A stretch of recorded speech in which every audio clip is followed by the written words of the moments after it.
Bonjour, nous allons résumer ensemble le plus court possible Tania d'hier, de Tisha B'Av et d'aujourd'hui. Donc l'amour Aken explique comme ça. Il y a deux niveaux d'amour qu'un juif peut avoir pour Dieu. Un niveau d'amour qui est le résultat d'une réflexion intellectuelle, on va méditer sur la grandeur de Dieu et on va réveiller un amour de Dieu. Maintenant, on a un amour de Dieu qui est dans notre DNA. On l'a mentionné dans le Tania, dans le Pérec 18.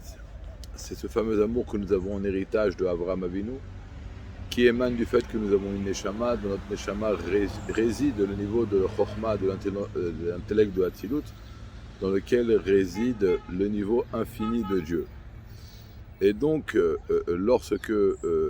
problème, c'est que cet amour-là intrinsèque, cet amour infini, qui est au-dessus de toute logique humaine que nous avons à l'intérieur de nous pour Akadosh Baruch Hu, il peut être très souvent en captivité parce que nous sommes plongés dans les ta'avot matériels de ce monde et donc il peut être en captivité. Alors là, on a ce qu'on appelle... alors il y a deux sortes de choses qui peuvent voiler sur cet amour infini que nous avons pour Dieu. Alors ce qui fait que cet amour n'est pas dévoilé chez nous, c'est parce que nous sommes plongés dans les plaisirs de ce monde. Et ça va donc voiler complètement sur cet amour infini que nous avons pour Akadosh Baruch Hu. Alors sur ça, il y a un travail. Il y a un travail, c'est comme la Brit Mila. Il faut enlever la Orla Agassa, la couche grossière. Tout simplement faire une tchouva et arrêter d'être plongé dans les Ta'avot Olamazé pour laisser la possibilité à ce niveau-là d'amour pour Dieu en nous qui est infini, briller et venir éclairer notre vie.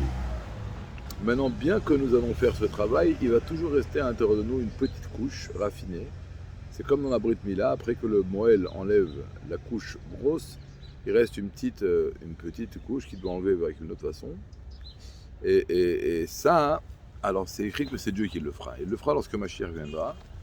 Mais l'homme peut mériter un avant-goût de ça pendant cette fila. Que Dieu fasse, qu'il va pendant cette fila goûter un avant-goût de la Géoula, où il ne va pas seulement se rendre quitte, se débarrasser de la couche grossière, mais également de la couche raffinée. Mais pour mériter que Dieu fasse cette chose-là, il va venir nous enlever même la couche raffinée, et donc de nous permettre, dans notre prière, de goûter un avant-goût de la Géoula, alors il faudra faire un petit effort, c'est donner des choses qui touchent notre vie, et une des choses qui touche la vie d'un homme, c'est son argent. Parce qu'il a travaillé dur pour lui. Et même s'il n'a pas travaillé dur, c'est une chose avec laquelle il aurait pu s'acheter des choses personnelles et tirer une jouissance personnelle.